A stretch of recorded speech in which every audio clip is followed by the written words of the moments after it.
Welcome to the Good Games Podcast, episode 190. This is the episode where we talk about video games and gamer-related things. My name is Frank from Palmento, and I'm your host. And as always, I'm joined by the co-host of the show, Alex Nunez. What's happening, man? Oh, what's happening is life is a little greener these days. What makes you say that? So I don't know if you've heard, Frank, but a bunch of fighting games recently got some new additions to their rosters, and they happen to have some green skin.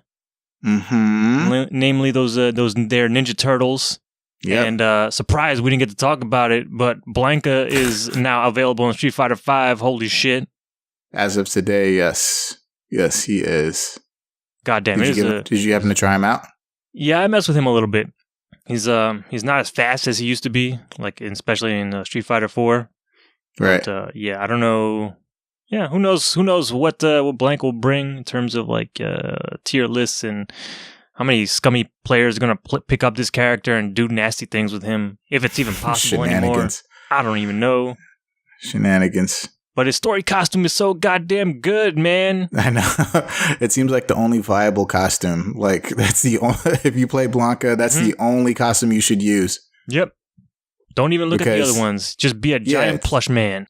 Because I was looking, and it's to be fair, the regular costume for him and the nostalgia costume, there's literally no difference. Well, the hair is probably shorter in the nostalgia costume. Wow. Yeah. Big difference, man. Big difference.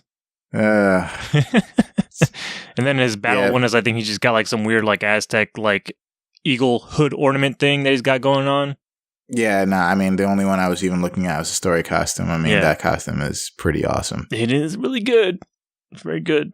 Yeah.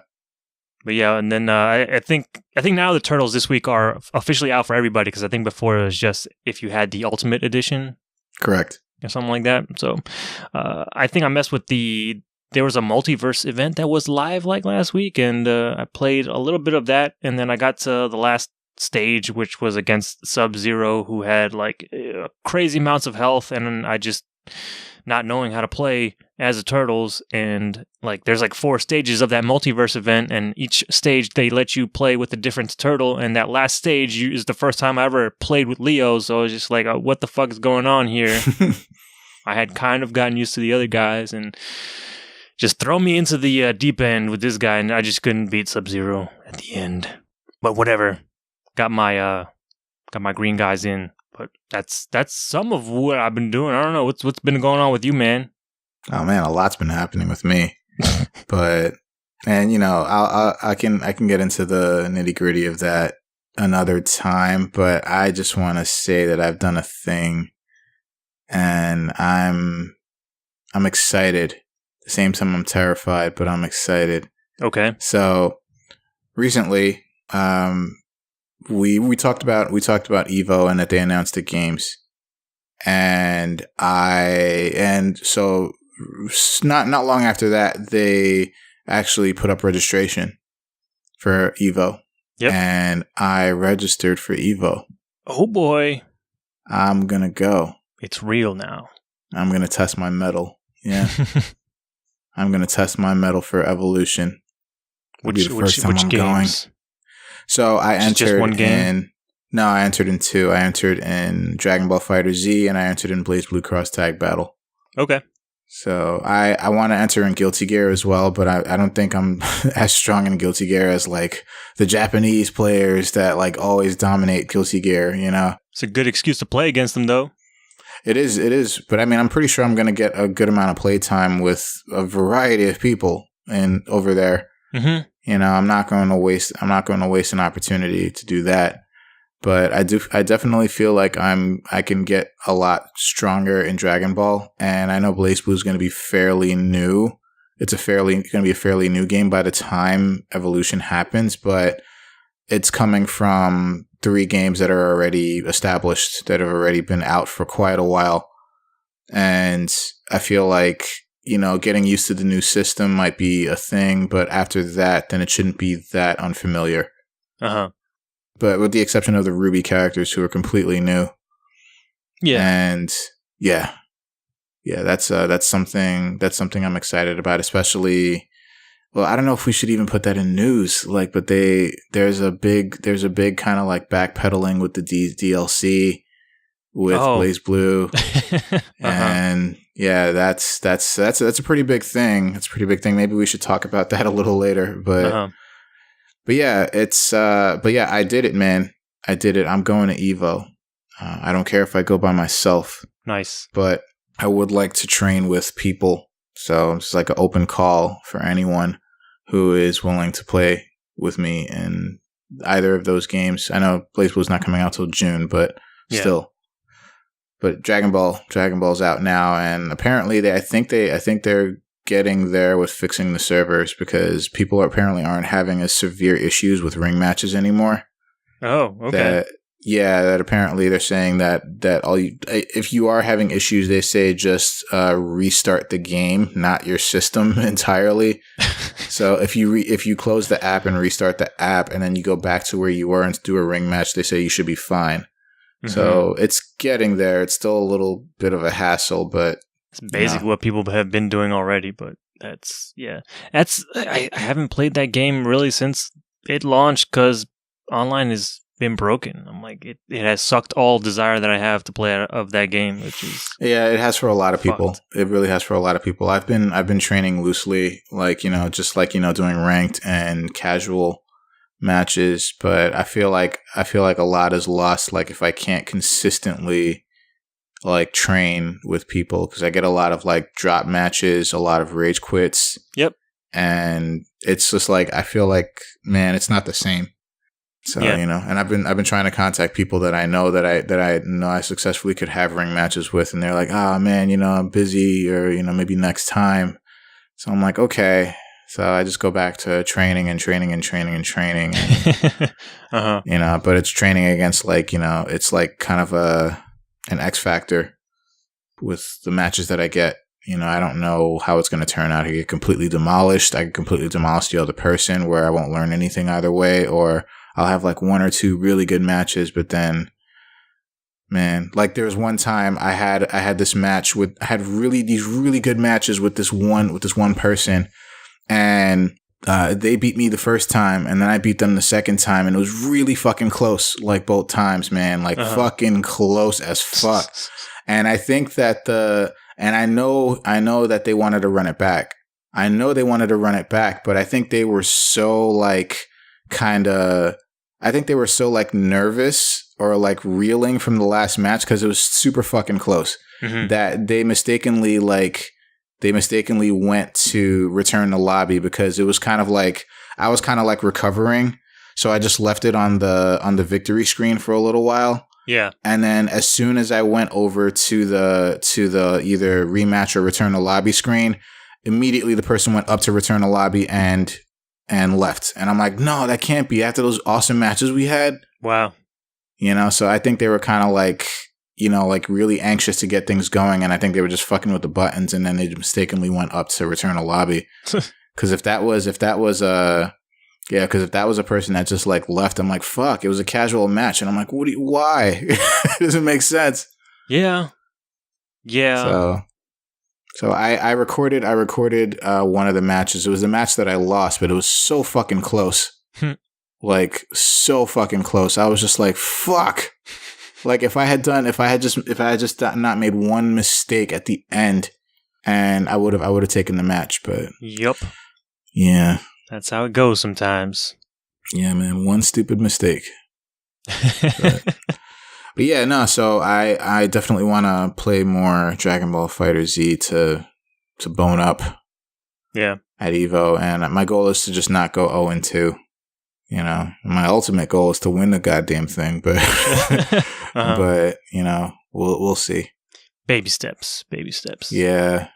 I've seen like people are like, "Oh, Sonic Fox is on the move," and I've seen some Chris G. I've seen some of his matches, and I'm like, Chris G is pretty fucking good already. Mm-hmm. Sonic Fox, I'm not that impressed with him right now, though. Really? Honestly, no, I'm really not. Like, I look at his matches, and I'm like, all right, it's not too far off from what I can do. So, like, he's just using assists a lot more than I would. Mm-hmm. So I'm like, I'm not that impressed. But Chris G is actually like stringing shit together that like I was just like, oh shit, I didn't know you could do that. Oh, okay, I didn't know you could do that. Oh my god, okay, this is just getting worse. So yeah, I'm on the lookout, man. I'm on the prowl. So I want to play against people. Uh-huh.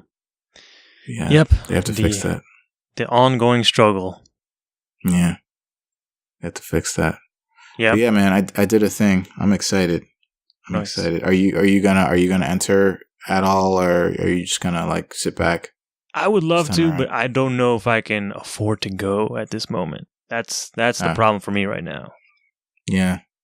Well, I mean, the trip itself is probably it's most likely going to be really cheap because it's Vegas, like Vegas trips are always pretty cheap, but yeah, no, I got it, man. I get you. But that's cool. Did you just register for the tournament? Nothing else like hotels and all that yet? Yeah, no, I didn't book anything else yet. I just, I was kind of on the registration page for a little while and I was like, God, should I do this? Why even think about it? I wanted to go to Evo when they had Persona 4 Arena out there that 1 year or 2 years they had it, and I really wanted to enter, but it just didn't happen at the time. So I'm like, you know what? I'm not going to waste this opportunity. So yeah, I'm gonna go. All right, I'm gonna go. But the thing is, you have an option to buy the Sunday finals passes, and I'm kind of unsure how that works. Like, what if you don't buy it, but you make it to the Sunday finals? Will you not be able to compete? It's like, no, you'll be able to compete. I think it's just you get a seat in that like stadium area or whatever. But if you're competing, you're just you hang out. You're there by default.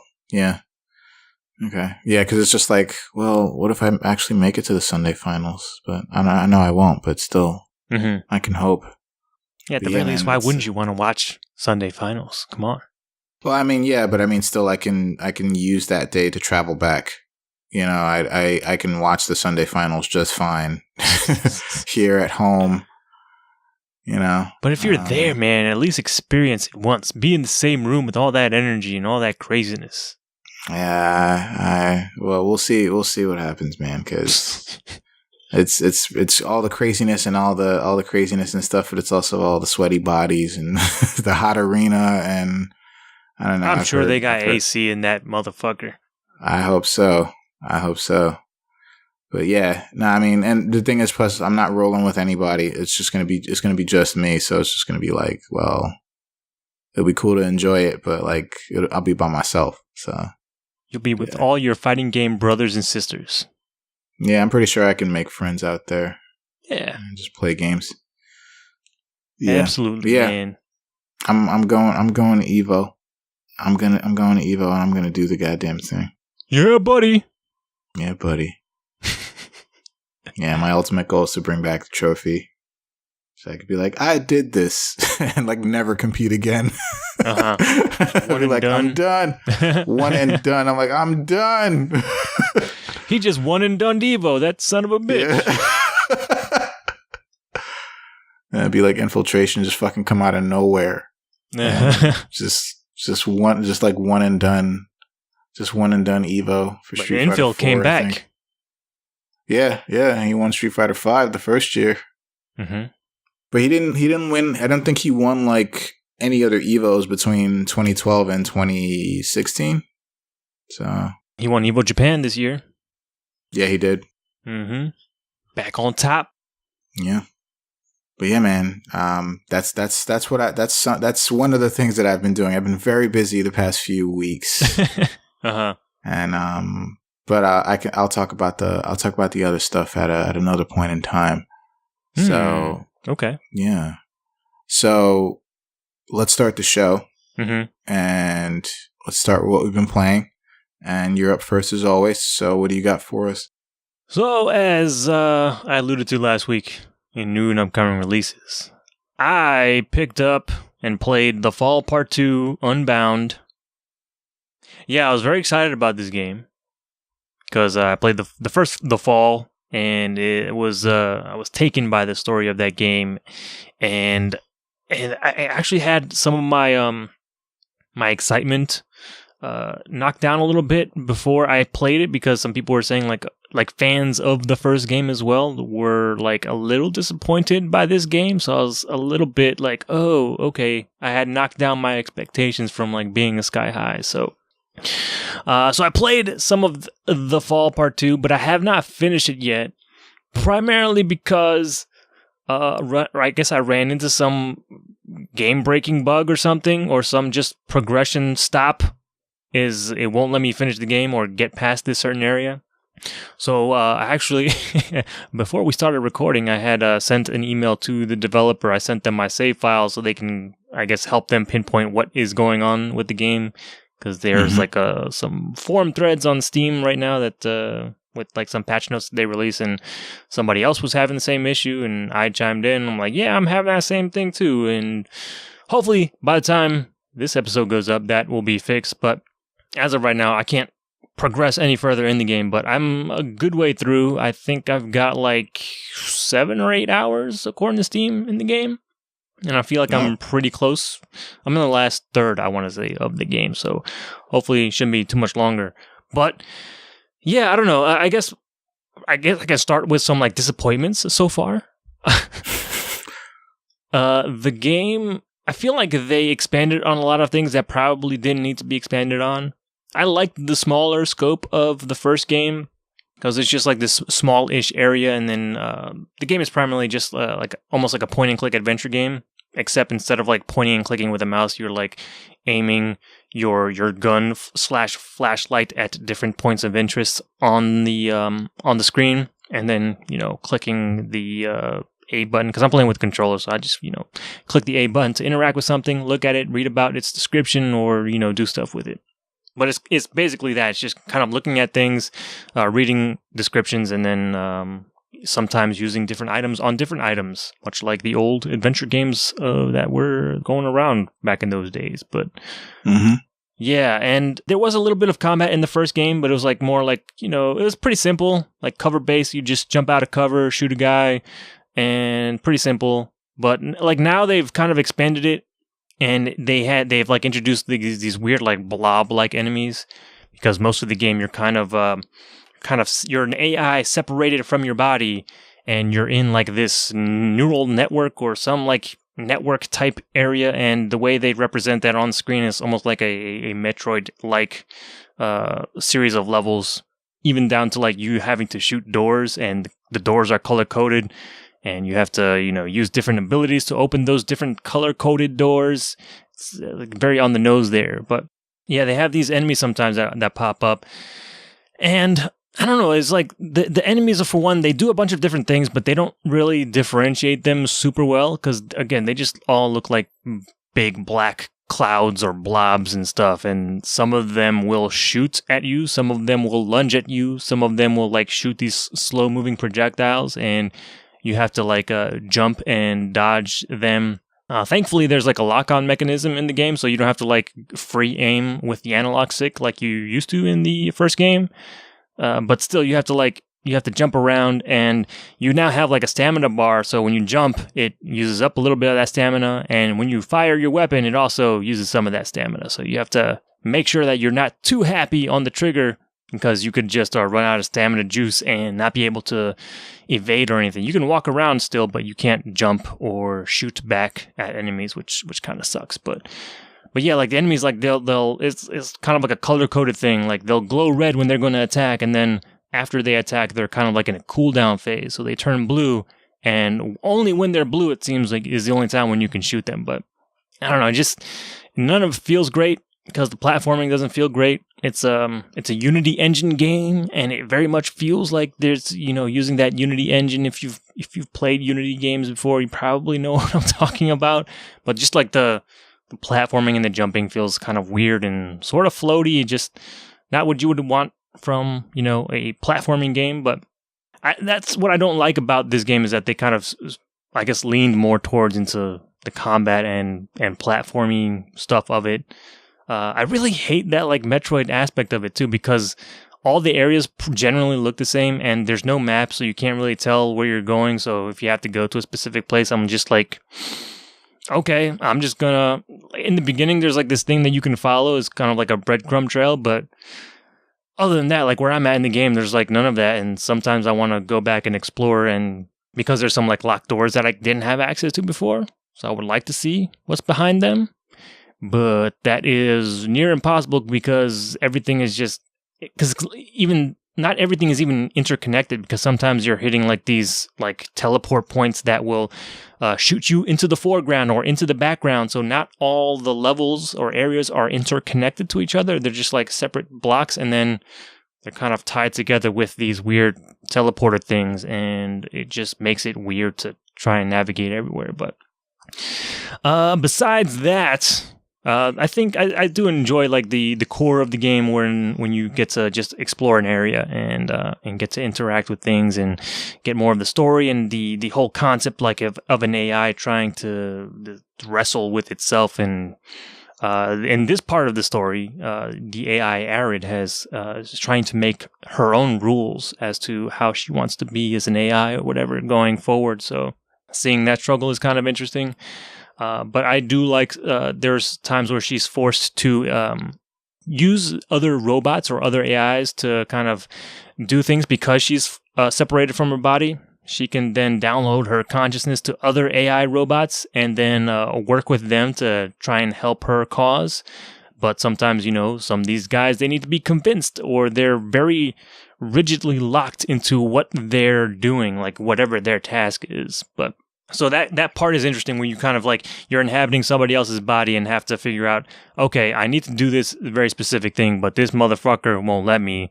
So I have to kind of use his rules against them or bend those rules. And that in and of itself is kind of interesting from like a sci-fi perspective. But yeah, like that part of the game I enjoy. Although up until the point where I'm at in the game, like the back half of the game, it feels like it gets a little overly complex with like the puzzle design, because that's where I think it suffers from like the big adventure game problem, where a lot of the puzzles don't 100% make like logical sense.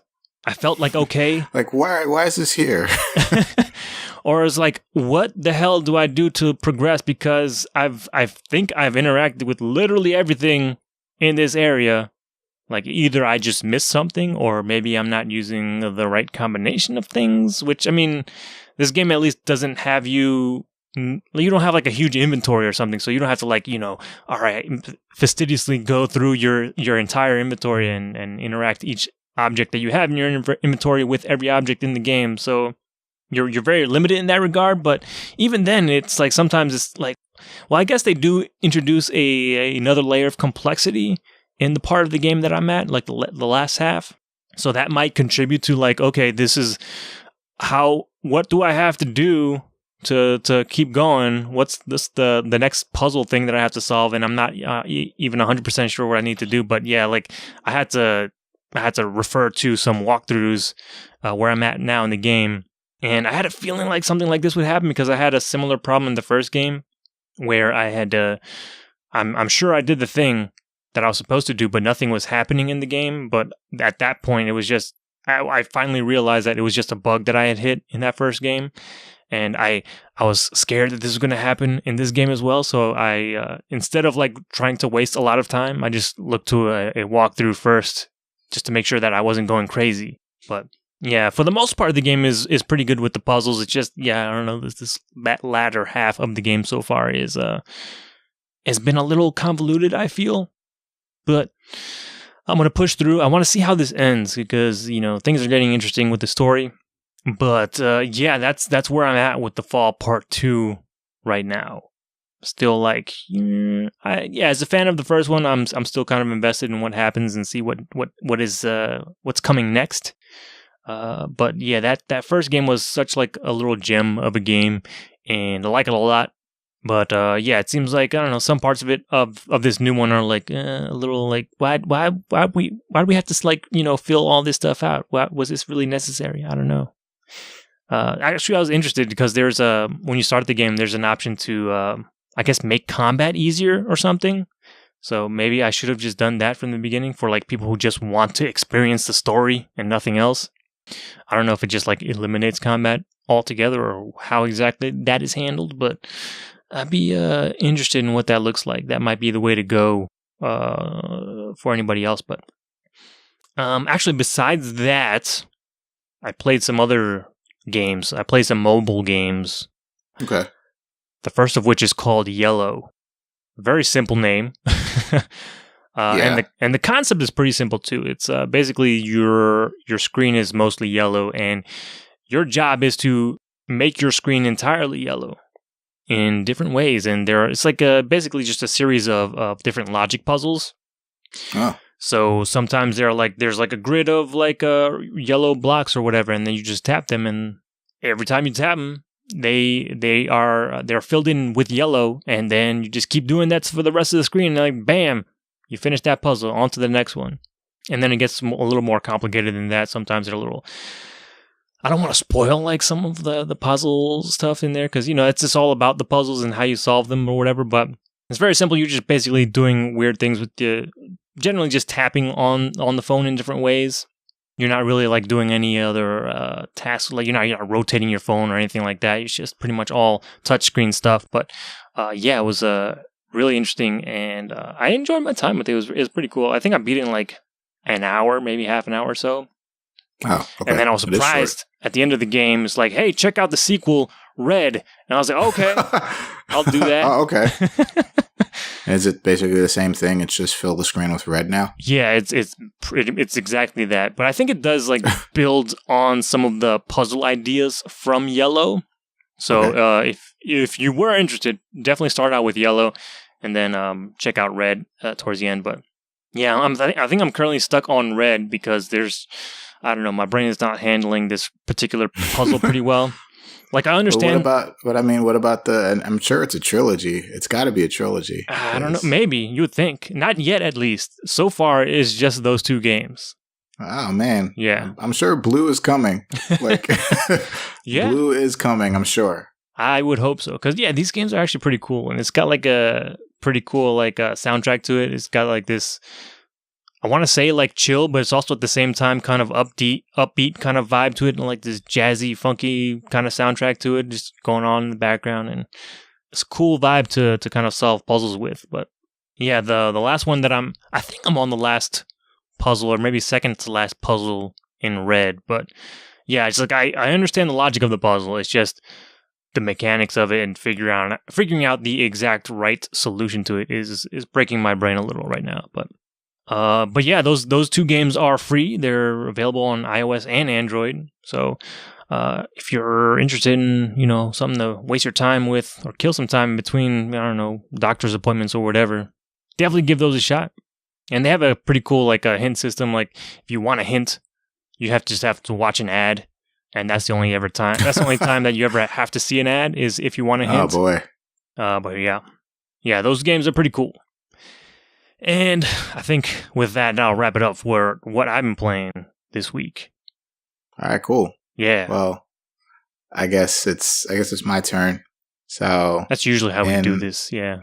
yeah. And all the craziness, I got the chance to play a little something. So Bayonetta 2 was released packaged with Bayonetta 1 for the Switch. Mm-hmm. Bayonetta 1 was a digital download. So, it's technically, you're getting Bayonetta 2, but you're just getting the first one as a digital download as well. So, cool. So, Bayonetta 3 is eventually coming. So, looking very much forward to that on the Switch. And so, yeah, I picked up Bayonetta 2 and I sat down with it. And I'm like, yeah, let's get it in. Let's do some more Bayonetting. Right? So, Bayonetta 2 is an amazing game. I talked about it at length when it came out for the Wii U, because we all know it was a Wii U exclusive before now. Still technically a Nintendo exclusive. Yeah. And so I'm not going to spend too much time talking about the Switch version, but I'm just going to talk about like any slight differences that I've encountered, because I gave the game a good 2 or 3 hours.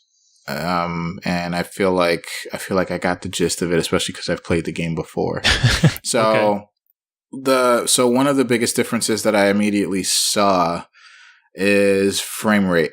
The frame rate is lower than the Wii U version, and I'm like, Yeah, and I'm like, well, I don't know. Like, I'm like, maybe it's just me though. But like, it was immediately noticeable for me. But I'm like, maybe it was like this all along. But I felt like the Wii U version was a lot smoother.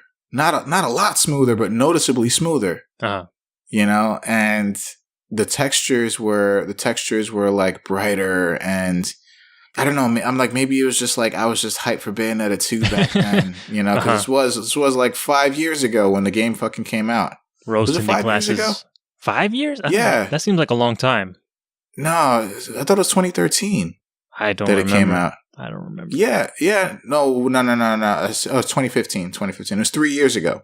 It was 3 years ago when this game came out, and I'm just like, I felt like the Wii U version, I was like, oh man, you know, and I'm like, maybe it's because the Wii U was on a disc, whereas this is on a cartridge, so it's very condensed with the cartridge. Has nothing to do with all of that. I swear, like, it, to me, it seemed like the Wii U version is like cleaner, like in That's both weird. Movement and in animation and color and texture. Man, you make me wish that I saw that. I think Digital Foundry put up a video of like comparing the versions. The two? I want to say, I didn't watch the video, but I saw the thumbnail and they made it sound like the Switch was like the definitive version of, maybe, I don't know if it was Bayonetta 1 or maybe it is 2. I don't know, but I thought the Bayo 2 was going to be better on Switch. Oh, I don't know. I'm not getting that. Weird. Well, how are you playing it? Are you playing like handheld or on the TV? Yeah, I'm playing on the TV. Okay. On the TV. I'm playing on the TV. So maybe that has something to do with it too. Who knows? Because I'm sure maybe if it was handheld, that'd be, you know, oh my God, it's amazing. You know? Yeah, because it's not like rendering at 1080p anymore. Yeah. Right. But okay, so while I'm playing the game though, like the game, it moves well. I think it moves at about the same frame rate, but again, to me, I could be wrong. It could be like, it seems slower to me. Like, I don't know.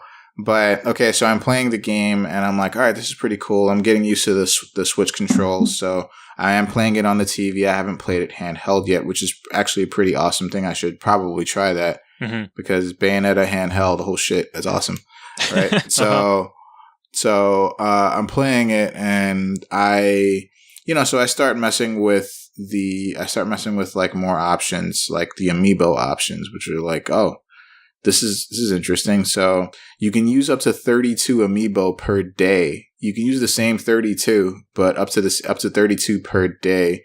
And basically every amiibo that you put on gives you like items. Like regular items, like your healing items or your magic healing items, I guess you could say, and stuff like that. But there are certain amiibo that give you like certain things. Like I got a chain chomp weapon for putting I think it was either the Bayonetta amiibo or it was the Mario amiibo because I have both of those. But anyway, I put one of those amiibo on there and I got a chain chomp weapon. So I attached the chain chomp to my legs. Of course. And the chain chomp's pretty fucking legit, man. Yeah. The chain chomp's pretty legit. It looks completely out of place, but but it's actually legit because the chain chomp has like many different functions. Like the chain chomp, well, first of all, like the chain chomp like attacks on its own sometimes when you're not doing anything with your legs. Okay. You know? So it's like it attacks like on its own, like a chain chomp would, like it pulls at like the enemy, like a chain chomp would. And so the chain chomp also acts like it's almost like it's about as strong as like any like heavy weapon that she can carry, like a hammer, let's say. So it acts like that, like it does about as much damage as like a heavy weapon. So I'm like, this is pretty nice, but the attacks are slow, so you have to kind of like time it right. And the other thing that the chain chomp does, which is pretty fucking cool, is a chain chomp, like you say there, so there are these like hidden shrines littered throughout all of the levels. So in these hidden shrines, you can get like your witch heart pieces, which if you get a full witch heart, your life goes up. Or you can get the moon jewel pieces, which you get 2 of those, your magic goes up, and so on and so forth. And then there are some that just gives you a bunch of items or whatever. So the chain chomp actually, if there's one close by, the chain chomp will actually start pulling towards the item where it's located. Wow. And it's kind of like telling you, it's kind of like an extra like radar telling you that, hey, there's something here. And so it just keeps barking and pulling at where the item is relative to where you are. And I'm like, the fuck? Yeah. So at first, like, it was just like freaking out. I'm like, what, is there an enemy? Is there an enemy, boy? And the chain chomp's like, nah, man, nah. Just look at what I'm doing. And so it's like reaching. So I'm like, all right, let me follow you. So the pulls start getting faster, more frequent. And then I noticed a shrine. So it started pulling even faster in that direction. And I'm like, oh shit. So I'm like, this is pretty fucking cool. I was like, this is pretty awesome. Now, I wasn't sure if that was in the original Bayonetta 2. It might have been, but it was something I definitely never experienced myself. Yeah. So I would think like the first one would have had amiibo support as well. Or there's some other stuff. Like I know they had those Nintendo costumes and all that. Yeah, so they did have the Nintendo costumes and that stuff, but this was pre-amiibo. So amiibo didn't exist by that point. So sure? Yeah, I'm positive. Say they did. Well, they had to have had because the Wii U pad already supports like amiibo or whatever. It has that NFC. No, of course it did. But Smash Brothers didn't come out yet at that point. Smash Brothers for the Wii U didn't come out yet at that point, and then the amiibo like wasn't a thing back then. Smash came out like in 2016. I want to say. No. Oh no, it was late. It was late 2015 that Smash came out, and Bayonetta came out like in March or something like that of 2015. Amiibo came out in 2014. Really? Yep. That can't be. Smash came out in 2014? No, Amiibo did. I don't know about Smash. Oh, okay. Because I remember Smash... what? Because I remember Smash came... I remember when Smash... Yeah, Smash came out that same year, 2014. What? Yup. So Bayonetta 2 must have come out before that then. So I could be wrong. I thought Bayonetta 2 came out in 2015. Might have come out in 2014. Bayonetta 2, initial release date September 20th, 2014. 2014. Okay. So around the same time. So, because Smash came out like in November of 2014, if that's the case. I think like the 3DS version came out earlier. The 3DS version came out before. Yeah. The 3DS version came out like in August or September. Something like that, yeah. So okay, I guess Amiibo was around. But yeah, I didn't mess with Amiibo at that point because I didn't get any Amiibo until the Wii U version came out. Yeah. Of Smash, and so I was just like, whatever. I thought it only worked with Smash and whatnot at that point. Right. So the chain chomp might have been in the game before, but I definitely didn't. I was not aware. I was aware of like the costumes that you could get, and there were costumes that they just gave you by default just for getting Bayonetta 2 and then playing Bayonetta 1. Mm-hmm. They gave you like a Samus suit, a Mario suit, a Luigi suit. I think you had a Bowser suit as well, a Princess Peach suit for sure, and stuff like that. But all right, so going through the game again, the game feels fine. I could swear the Wii U version feels better, but going through the game, it controls wonderfully, like it did, and I'm going around doing all this crazy shit, and creating new chain chomp combos, and it's pretty tight. And so then I come up to like my first real major boss battle, and that's against the Lumen Sage when you fight the Lumen Sage for the first time. And I remember talking about that motherfucker those years ago, but the Lumen Sage, it was no fucking joke. He's super fucking aggressive, and he's like the fucking worst. So good thing you only fight him so many times before he becomes an ally. But and when you fight against him the first time, what happens is that you both summon like monsters. You both summon like, you summon your hair monsters from the underworld, and he summons his like angel monsters from, that place, right? That other place. Uh-huh. So then the monsters are fighting each other in the background while you're like fighting him. And so while all of that was going on, I was like, all right, let's see. I'm thinking that there's going to be like a dip in quality here, but no, it was straight. It was good all the way through. And I'm like, this is great. I feel like this is more like the Bayonetta 2 that I remember. Mm-hmm. And so I fight, and so then after that, I fight against a couple of more angel bosses. And, you know, I could have sworn there was like one instance where there was like a little bit of slowdown. And I'm like, no, this can't be. But it could have just been me. Maybe I was doing movements too fast. Okay. But then I guess it fixed itself, because then I was just like, okay. Because it was just a weird little like stutter for a second, and I'm like, what's that all about? So, I overall, it's the same game.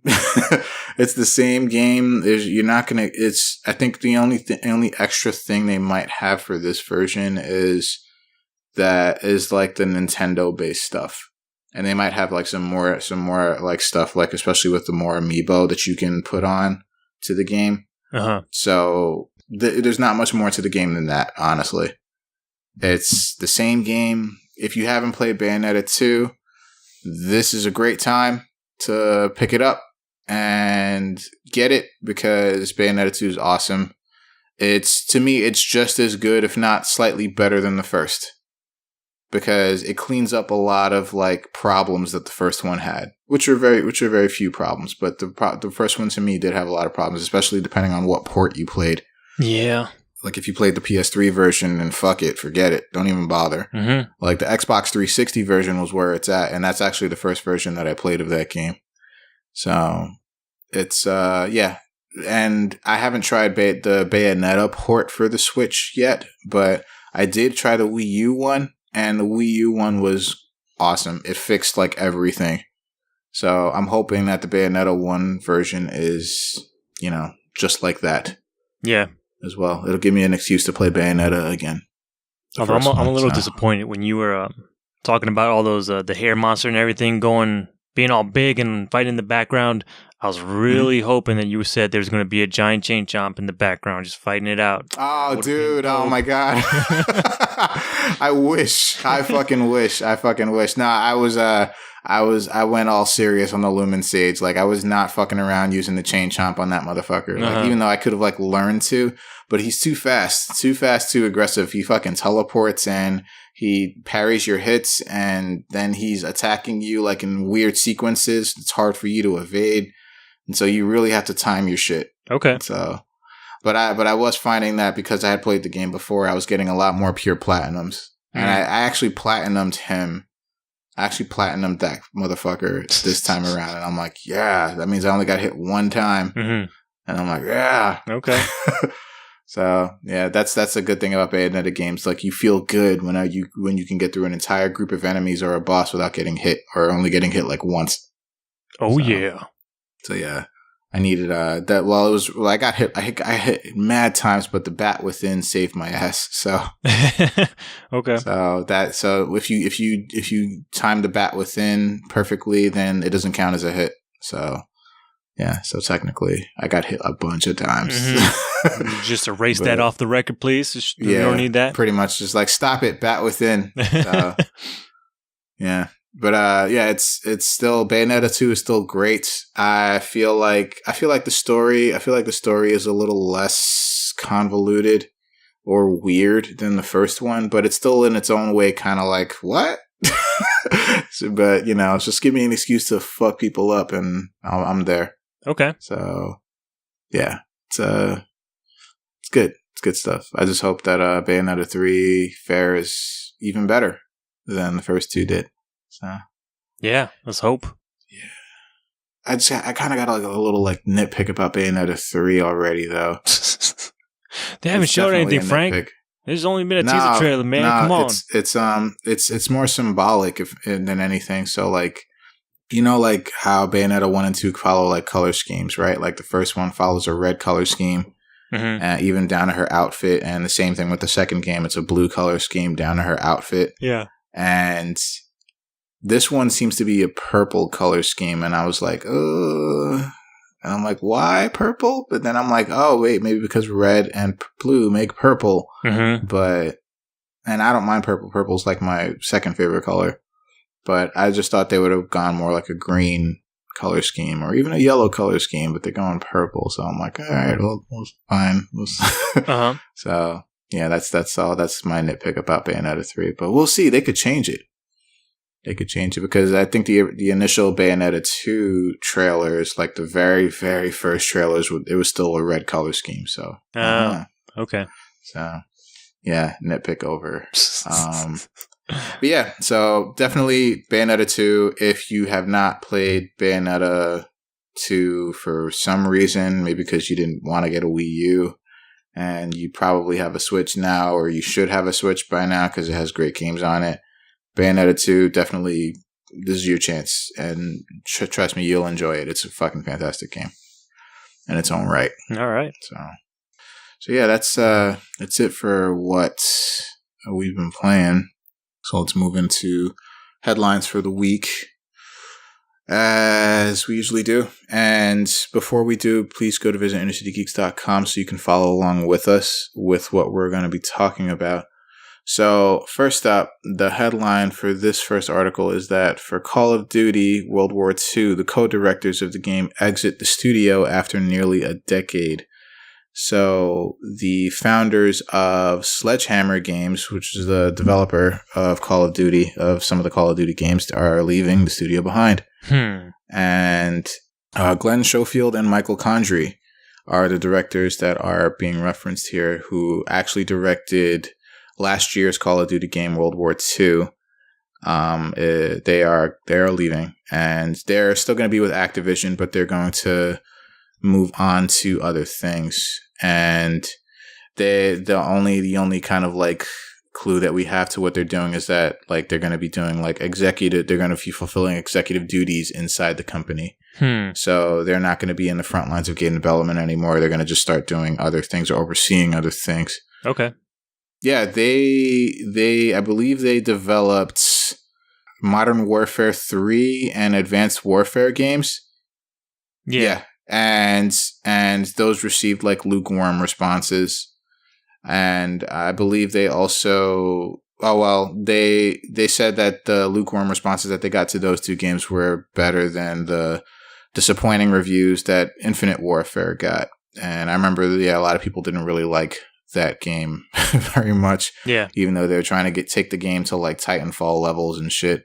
Yeah, Advanced Warfare, I still keep wanting to play, but they never put it at $20. I'm like, come on, Activision.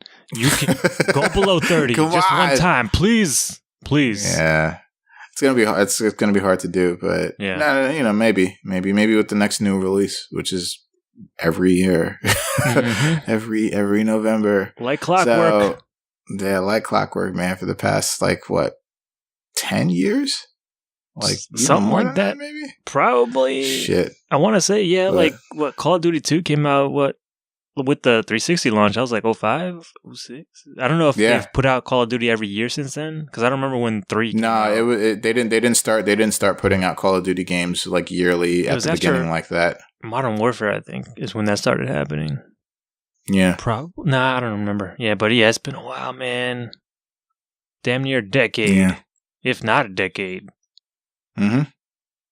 But yeah, so that's good. It's good for them. I'm not sure how other fans of the Call of Duty franchise will feel about this. They say it also says here that the earlier credits for the developer included games like Dead Space and Legacy of Kain: Soul Reaver, which I enjoyed very much. Yeah. But because they started under Activision, they primarily developed shooters for Activision. Shooters named Call of Duty. Yeah. That's pretty much it.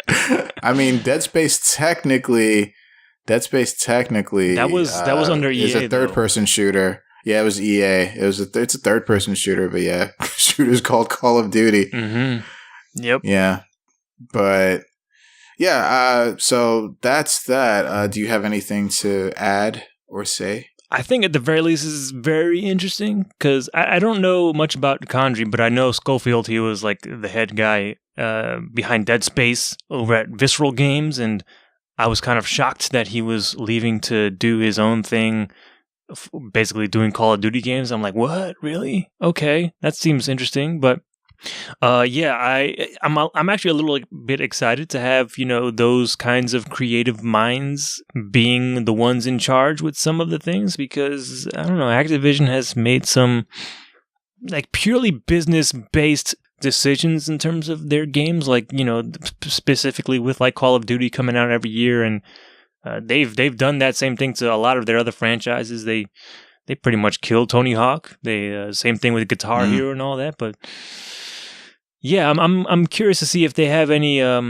if they influence any change in the company in the future. So that's kind of my thinking right now, as to like maybe this will lead to some good things from Activision in the future. Maybe creatively focused instead of purely business focused. Mm-hmm.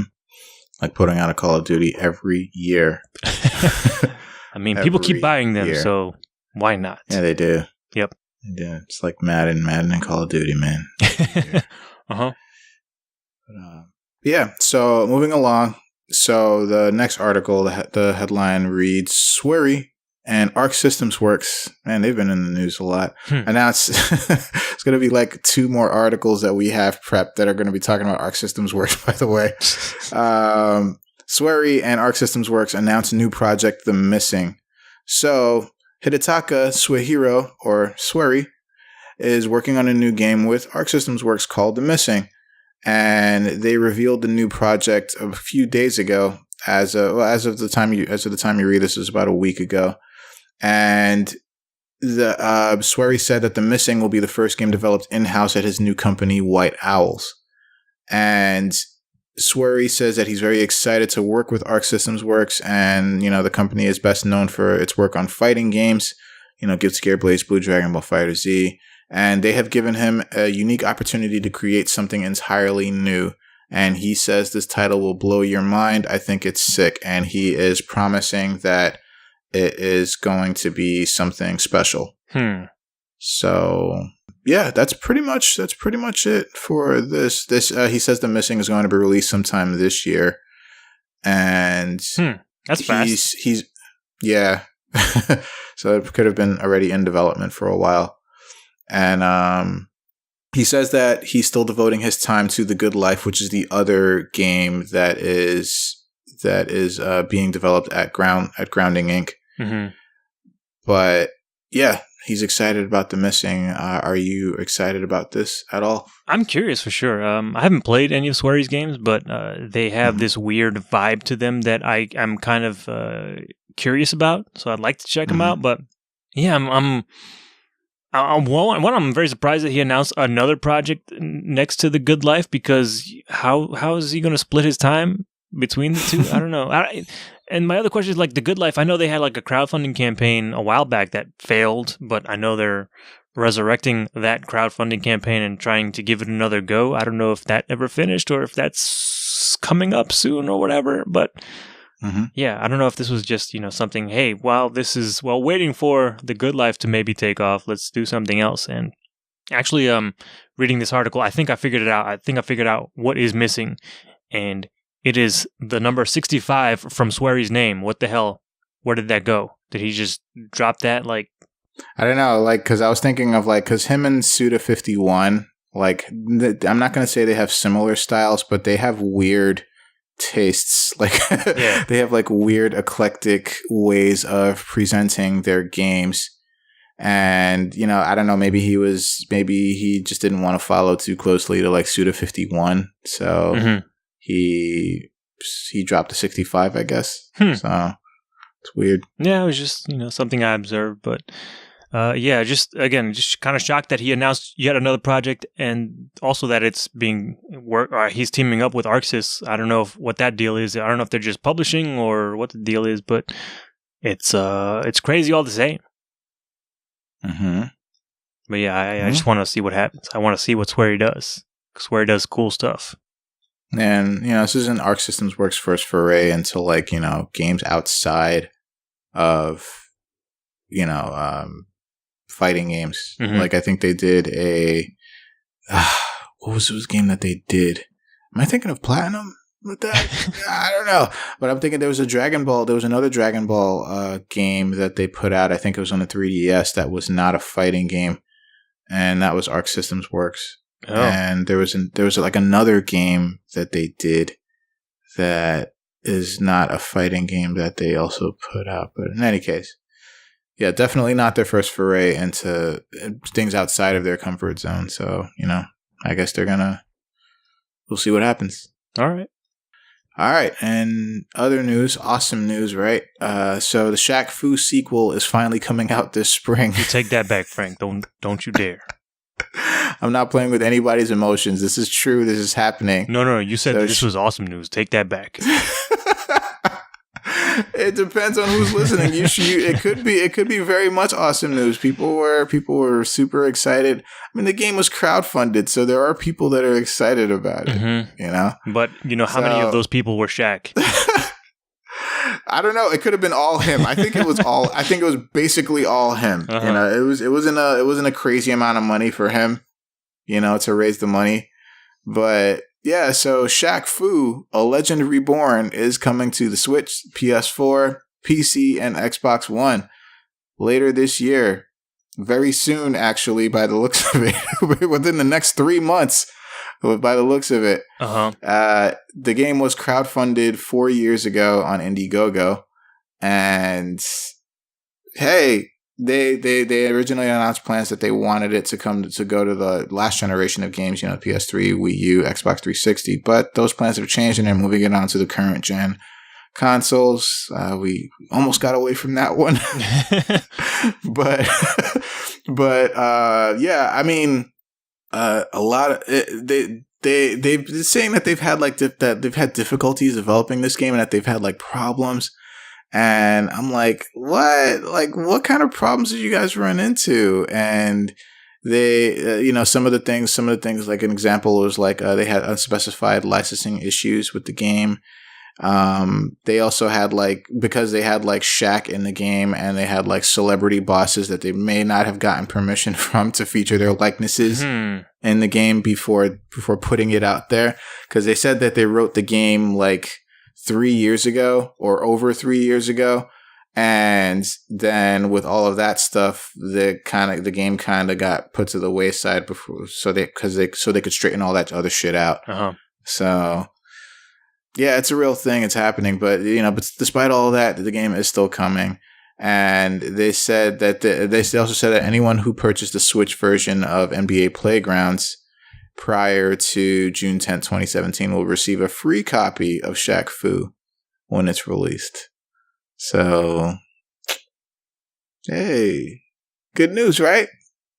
No. Well, that's your opinion. I mean, yeah. The game was successfully crowdfunded by Shaq and some people. So you want to know a fact though? What's that? This game is being made by Big D's Productions. Yeah. I don't. Yeah. I don't know. Yeah, I don't know about this. I don't know. They got to rethink that name. I know. I think they thought exactly long enough about that name. They knew exactly what they were talking about. They knew what they were doing. They gave no fucks. They just, yeah. Yeah, I don't know. I remember seeing the game a while ago whenever the hell it was announced, and some of the characters that they were showing off were a little problematic. I remember maybe some racist stuff going on. I'm like, I don't know if they've resolved that or not, but I was kind of hoping this thing would just go quietly under the rug or something. Like, no, we'll just forget about this. This never happened, but it seems like it's real now. Mm-hmm. Yeah, it's coming. Well, it's definitely finished. They say it's coming out in the spring. It might, I don't know, it might be the summer or something. Mm-hmm. But yeah, so look forward to Shaq Fu, Legend Reborn. Yeah. So, and next bit of news, in more Arc Systems Works news, Dragon Ball FighterZ announced 2 of their premium DLC characters. And those 2 characters are Broly. Woo! Everybody's freaking out over Broly because everybody's from the beginning like, Broly's got to be in the game. Yeah, and I'm like, why does he have to be in the game? But I mean, he's the next most popular character that's not in Dragon Ball Z canon or whatever. Z, yeah. But Broly's going to be in the game. People were like, oh my God, Broly, what? Mm-hmm. So, yes, they announced Broly and they also announced Bardock. who's going to be in the game as well. I had a very good chuckle at that one because now we have like 4 Gokus in the game. Yeah. Like, come on, guys. Can we get a non-Goku character in there? With a rumored 5th Goku coming. Yeah. And rumored a 3rd Vegeta. Yeah, so Broly and Bardock are going to be in the game.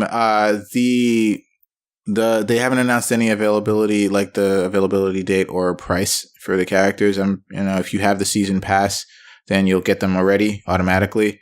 And besides that, I'm not sure if they're going to be available as a package with other characters or separately or what. So, they say that the only thing that they describe about the characters is that their meteor attacks are kind of cool. Like Broly does like a gigantic meteor super attack that uses up his 3 bars, and then Bardock's special is that he transforms as a Super Saiyan temporarily, kind of like a dragon install, and then he does crazy shit to characters anime stuff from there.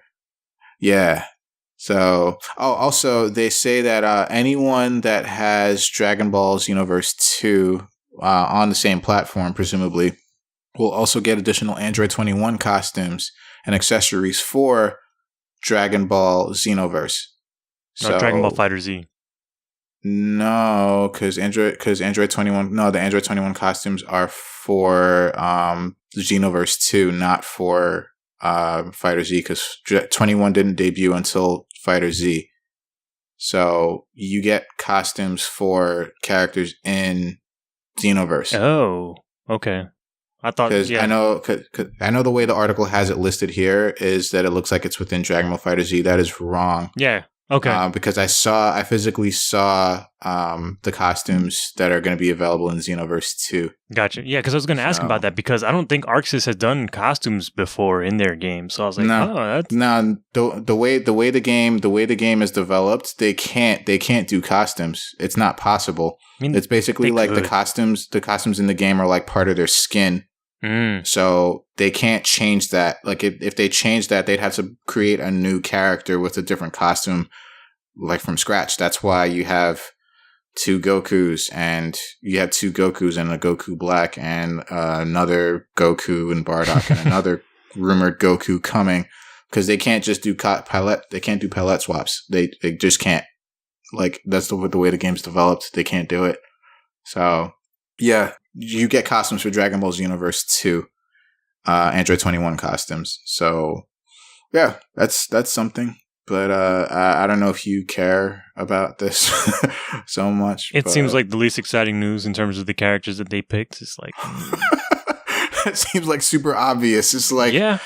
Bardock is a little surprising. It's just hysterical. It's like, yeah, we're basically getting another Goku. God damn it. Yeah. Oh well. So it's gonna be rumored 5 Gokus, 3 Vegetas, and we have 2 Gohans, and it's just gonna keep going. Oh well. I mean, if they put the Great Saiyaman in there, that's gonna be 3 Gohans, and it's just gonna be nuts. So yeah, they have 2 Boos. They could have like different. They have the different cells in there as well if they wanted to. God damn it! All right. So moving along. In other news, so a new Kingdom Hearts 3 trailer was revealed at the D23 Expo in Japan. It was almost 2 weeks ago at this point. So if you watched trailer, I was fucking stoked for this fucking trailer. I was like, holy shit. Mm-hmm. I was getting tired of waiting, but I feel like this is a trailer that's going to be the beginning of like my hype coming back for Kingdom Hearts 3. So they revealed a whole bunch of new worlds. They revealed like the Monsters Inc. world in full, because I remember that was leaked earlier. Mm-hmm. They also showed a lot of the new antagonists in the trailer. They also featured the new theme song, which is a big deal with Kingdom Hearts games because, the artist has done the songs for the main 2 before this. And yeah, I'm fucking super excited. There's also they also revealed more of the Toy Story world, and they have more appearances from like the world of Tangled, which is a great movie. And they showed Ariel, and they also showed Marluxia and Vanitas. And I'm like, Vanitas made his way into Kingdom Hearts 3? That's awesome. I'm fucking excited as fuck. I can't fucking wait. And I'm like, all right, now the thing I need the most is a release date, and there's still no fucking release date. They say it's sometime in 2018, and I'm like, that's a lie. You guys got to stop this. Like, just give us a date. 2028, baby. No, don't say that. Don't say that. I can't. I don't think my heart could take that, man. Like, there's like, it's gonna be released in 2018, but when? When is it? Like December 31st, 2018? If it has to be.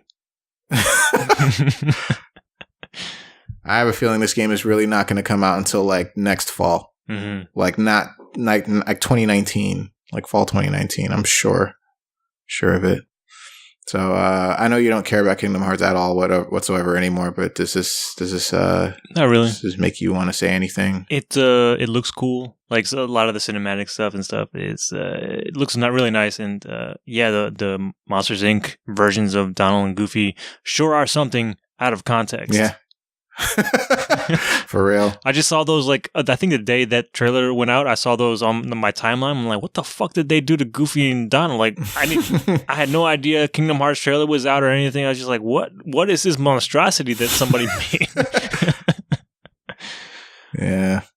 Yeah, I'm excited still. Like, it was weird with the tech demo, quote unquote, with 2.8.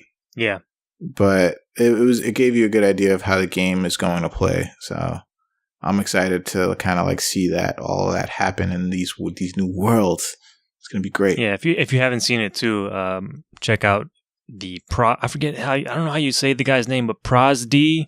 That he used to be on Vine and had these crazy like reactions. Oh yeah, cool voice actor and stuff. But yeah, he put up a video of his reaction to the new Kingdom Hearts trailer, which I think sums up my reaction pretty nicely. All right, so let us move into the next article. We're almost done, I promise. So we have a lot this week. So I'm a little excited about this. So there was a My Little Pony inspired fighting game that was going to come out some years back called My Little Pony Fighting is Magic. And then Hasbro was like, nope, because they slapped a cease and desist on that game. They're like, you cannot put out a game with likenesses of our characters without our permission, and we don't want it. So no. So the team's like, damn. The team is called Main 6, and they're like, damn. So they actually raised $600,000 on Indiegogo for a new game called Them's Fightin' Herds. So basically, just they reconceptualized characters that kind of look like the characters from My Little Pony, but they're not. And they actually had so much popularity shown for the game that the head of the art team for My Little Pony, Friendship is Magic, offered to design new characters for the game. So the game is actually finally going to be coming out. Actually, by the time you listen to this, it will be out. Yep. For the PC. So, yeah. And they have a new trailer here, and the game looks like Skullgirls, man. Like, the game looks like Skullgirls, like, level of complexity and shit. All I want to see is, like, I want to see them fighting herds at EVO. I know it could happen, and I want to see it. I want to see it happen. I want to see them fighting herds at EVO. Uh-huh. I do because it does look pretty complex. It's got like, ground to air combos and like, specials and links, and it really gives me a Skullgirls vibe, which Skullgirls is probably one of the best. I say Skullgirls is one of the best like examples of like a fighting game that there is, and especially a game not made by Capcom. That does like the Capcom versus style better than Capcom does themselves. Mm-hmm. And this is kind of giving me that vibe. Maybe not as polished, but like definitely I could see like a lot of similarities. So yeah, I want to see them fighting herds at Evo. I don't know. Did you watch this at all, or are you excited for this at all? Yeah, the look of the game is really good. The animation and everything, it looks crazy. But yeah, I'm curious how it plays. And goddamn, there's so many fucking fighting games now. Holy shit. Yeah, there's a lot. Yeah. There's a lot. We need to focus. Mm-hmm. Really need to focus. But yeah, there's a lot. But yeah, so if you're excited about them fighting herds, that's actually out now. Yep. So yeah, I hope to see that it plays well, and hopefully we can fight people online. Hopefully they get that straightened out. Yeah, man. So yeah, and the last bit of news, which I had mentioned earlier, is that with BlazBlue Cross Tag Battle, with the DLC, there was that whole fiasco of half the roster is going to be DLC, and you're going to have to pay for all of them. And then there was a retraction of sorts. There was backpedaling for sure, and they actually announced the actual pricing of the game itself and for the DLC, and some of the characters will be free DLC. So the pricing of the game now, it's priced at $49.99 for the vanilla game, the raw game, with just the 20 characters, and then the DLC will have 6 cross tag character packs, so 6 character packs, which will include 3 characters each, and each pack will cost $4.99 a piece. So basically, you're looking at a grand total of $70 for everything. Mm-hmm. There's going to be a digital deluxe edition, which bundles everything, and that's going to be available for $70. So you're not really saving anything if you just get the digital deluxe edition. Right. And there's also going to be a cross-tag character collection, which will be released, bundling all of the DLC character packs for $20. So that would be a way that you could kind of save a little bit of money, because it'll be about $10 less than purchasing each pack individually.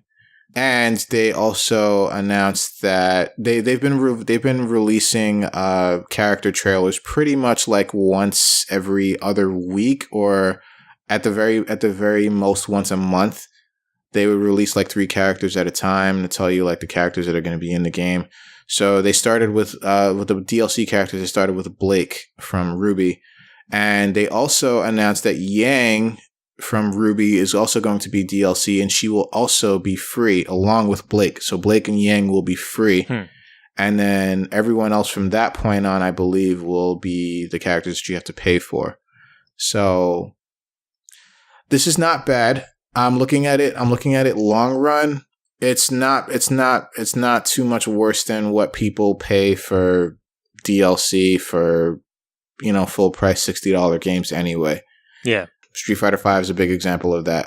You paid $60, and then for DLC you paid, you could get the characters with fight money, but if you wanted the season passes, you paid another $30 on top of that each year.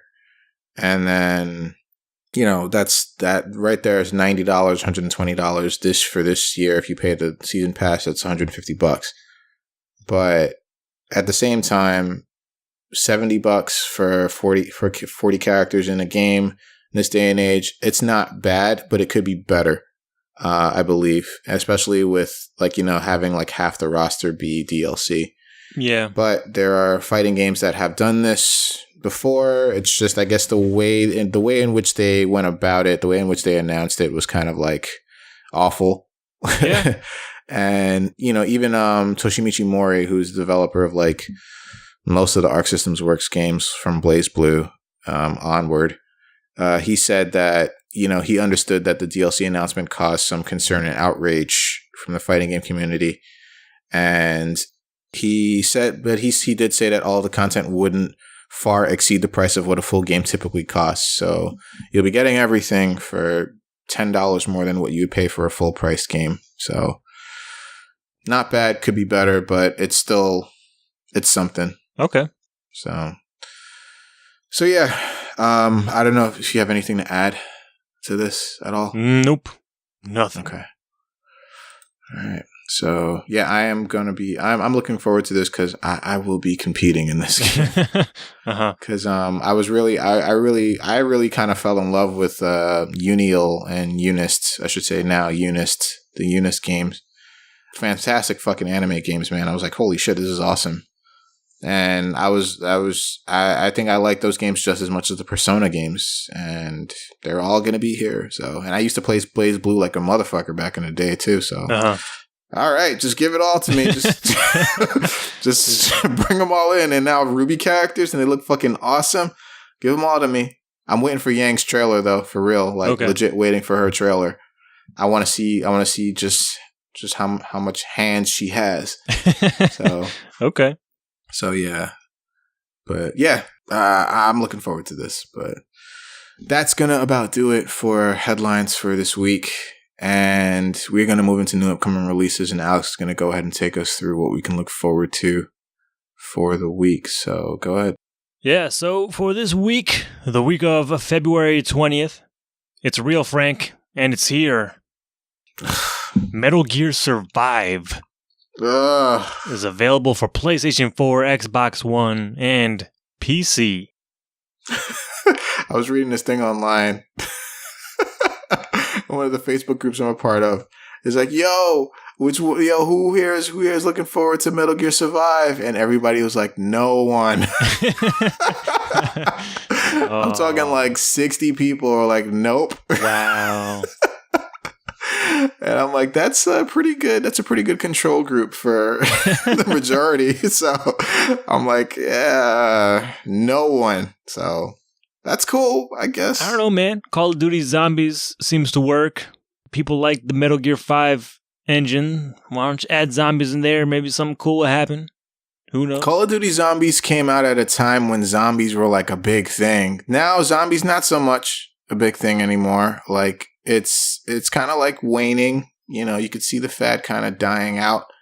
So it might be too little too late with this, but you know, we'll see. Yeah. We'll see what happens. It might be the fucking game of the century. Who fucking knows? And who knows? I don't expect it.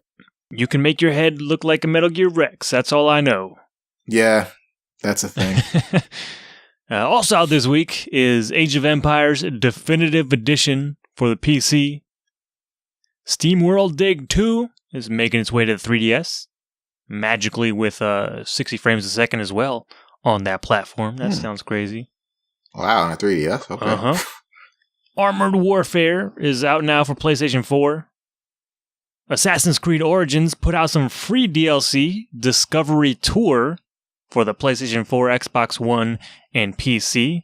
That was kind of a cool thing that they did. They kind of made their game almost like a virtual tour in a museum sort of deal, so you can actually learn historical and factual information about the area at that time. Okay. We also got Deadbolt for PlayStation 4 and Vita. Defender's Quest Valley of the Forgotten DX Edition for PlayStation 4 and Xbox One. Old Man's Journey for the Nintendo Switch. Premium Pool Arena for the PlayStation 4. That's the billiards kind of pool, if you're curious. Puzzle Puppers is out now for the Nintendo Switch. Run Dorothy Run is out for PlayStation VR. Symmetry for PlayStation 4, Xbox One, and PC. The Station for PS4, Xbox One, and PC. Tiles for PlayStation 4 and Xbox One. Xenon Valkyrie Plus for PlayStation 4 and Xbox One. Layers of Fear Legacy for the Nintendo Switch. Rad Rogers for PlayStation 4 and Xbox One. Ace of Seafood for the Switch. Dragon Sinker for the Switch. Fat Dragons for the 3DS. Little Adventure on the Prairie for PS4 and Vita.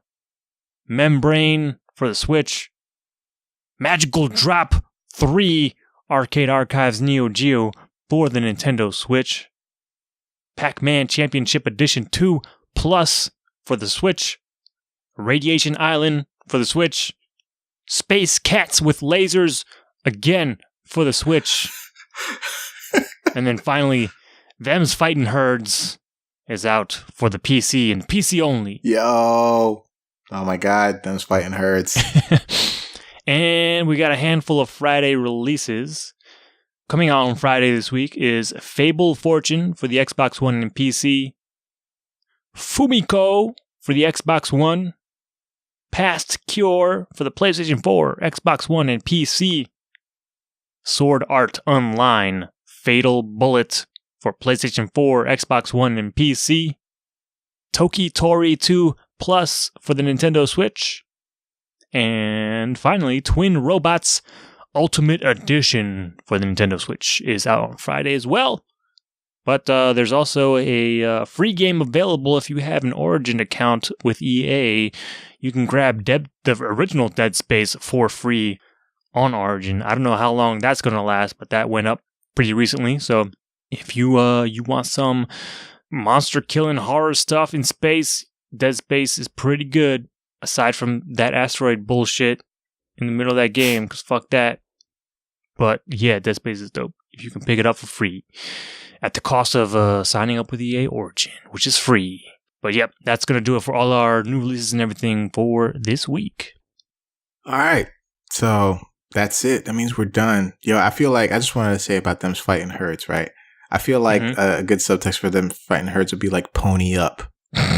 And I don't think they could use that though, because the word pony is in My Little Pony and they'd get maybe. So maybe they could use it for like a future expansion or something. I don't know.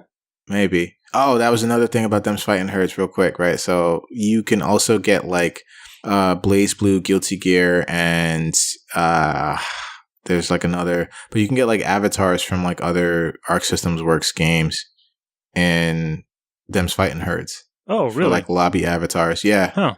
Yeah, like, you know, it's like kind of the same, like, you know, the Guilty Gear with like you have the little character walking around, like Dragon Ball as well. Yeah. Uh-huh. Little character walking around the lobby and shit. Like you can have like costumes for those characters from those games. Huh. So okay. It's cool. Yeah. I'm excited for them fighting herds. I'm like weirdly excited for this game. So yeah. But anyway, so we are done with this episode for this week. So before we officially go, we would like you to visit innercitygeeks.com, which is where we're located, where we have a bunch of stuff sometimes regarding everything geek. You can go to our YouTube channel. It's called Good Games Podcast, and you can listen to our episodes on there. And while you're there, just hit that subscribe button, you know, just because you can also, that's just another place where you can access our content. You can also listen to us on iTunes, where you can leave us a review. It's the best thing that you can do for us. Just let us know what you think of the show. You can also listen to us where all podcasts are available to be listened to. And I also want to encourage everyone that if you are going to do any kind of shopping on Amazon, that you go to innercitygeeks.com first. Click on the Amazon banner on the right-hand side of the page. Whenever you do that, it'll take you to Amazon. Then go buy whatever it is that you were going to buy, and a little bit of that will come back towards us so we can provide more show and more content just for you. You can reach us on all of the social media outlets, mainly Facebook, Twitter, Instagram at Inner City Geeks. The Twitter for this show is at Good Game Podcast. And you can also email us at goodgamespodcast@gmail.com. And that is going to about do it for this one. We are going to say goodbye. And in leaving, as always, we say, good games, everybody. Good games.